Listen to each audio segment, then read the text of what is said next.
नमस्कार। ऐसे कई सारे केसेस आते हैं जब हमें सोचने पर मजबूर होना पड़ता है कि आखिर ये पेशेंट को ठीक कैसे किया जाए। ऐसे ही परिचर्चित एक केस के बारे में मैं आपको बताना चाहूँगा कि ये केस जब हमारे पास आए थे हमारे ओपीडी में, तो इनका जो ऑक्सीजन था वो फ्लक्चुएट कर रहा था 70 to 75, तो हाइपोक्सिक थे।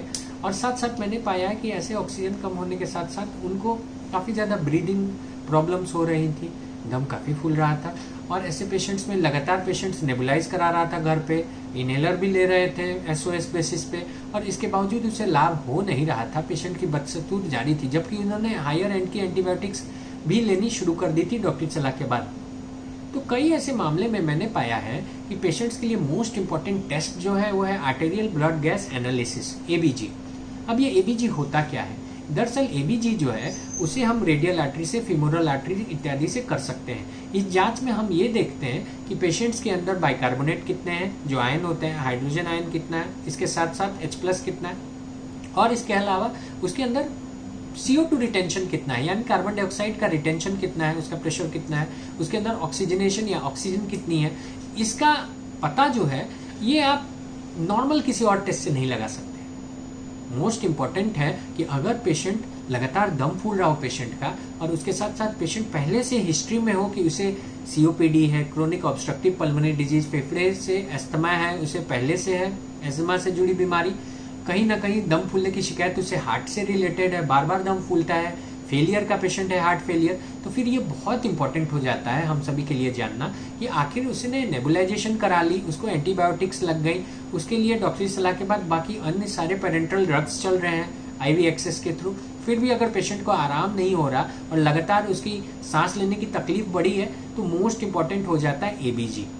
ABG test generally hospital settings में होता है। एबीजी टेस्ट के मार्फत से अगर हमें पता लगा कि पेशेंट्स के अंदर CO2 रिटेंशन है, जो कि ज्यादातर COPD एक्सेसरबेशन में होता है, और इस केस में अगर पेशेंट को देखा गया कि CO2 उसके लंग्स में काफी ज्यादा है, तो फिर आप कितने भी ऑक्सीजनेशन नेबुलाइजेशन उसको कर लो, without NIV support, non invasive ventilation, बहुत टफ हो जाता है वैसे पेशेंट्स को रिकवर करना या ठीक करना। अब ये नॉन इन्वेसिव वेंटिलेशन जो है, ये बोलते हैं छोटी सी मशीन जो आती है बाईपैप की, बाई लेवल प्रेशर जिससे हम मेंटेन करते हैं उसको।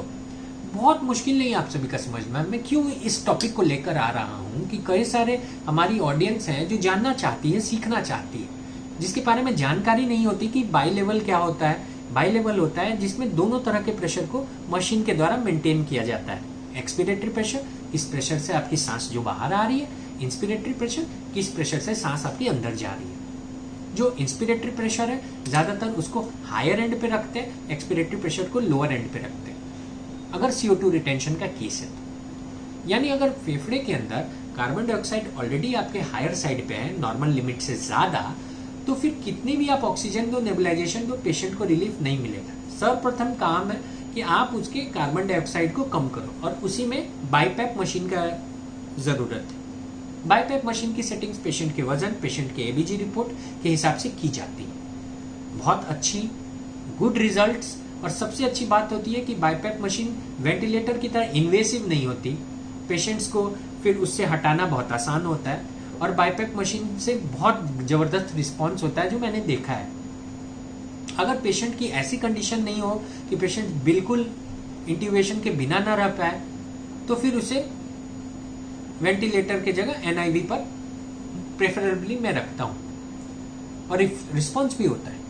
तो अगर आपके खुद संबंधी, आपके परिचित ऐसे पेशेंट्स हैं जिनको सांस लेने में अत्यधिक तकलीफ है, जिनकी तकलीफ नेबुलाइजेशन से, एंटीबायोटिक से या फिर ऑक्सीजन वगैरह लगाने से कम नहीं हो रही, वो बदसूरत जारी है और फूल रहा है, तो जरूर इस बाबत ध्यान दीजिए।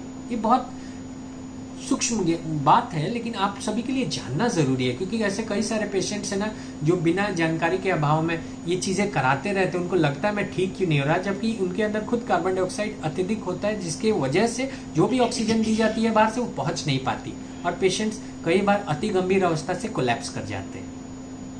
इसके साथ जो दूसरा बहुत इंपॉर्टेंट एस्पेक्ट है वो होता है कि पेशेंट्स को किस प्रकार की एंटीबायोटिक्स देनी है।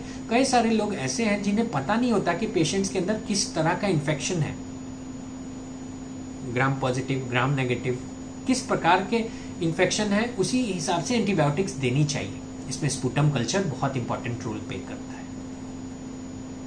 इस वजह से अगर पेशेंट का इतिहास है कि पेशेंट्स को पहले से कभी टीबी हुआ है, पेशेंट्स के अंदर फेफड़े कमजोर है, कहीं ना कहीं ब्रोंकेक्टेसिस है, बार बार खकार बनता है, खकार निकल नहीं पाता, लगातार खांसी होती है, कभी कभी खांसी में ब्लड भी आता है, तो फिर ये दिक्कत हो सकता है पेशेंट्स के लिए। बहुत इंपॉर्टेंट, जैसे पेशेंट्स के लिए कफ का निकलना, अगर उसे ब्रोंकेक्टेसिस है तो मोस्ट इंपॉर्टेंट आपने अगर उसको एक्सपेक्टोरेट नहीं कराया, कफ नहीं निकला, तो फिर आपके लिए बहुत मुश्किल हो जाएगा पेशेंट को उसके अस्थमा को, उसके अटैक को कंट्रोल करना बहुत मुश्किल हो जाएगा।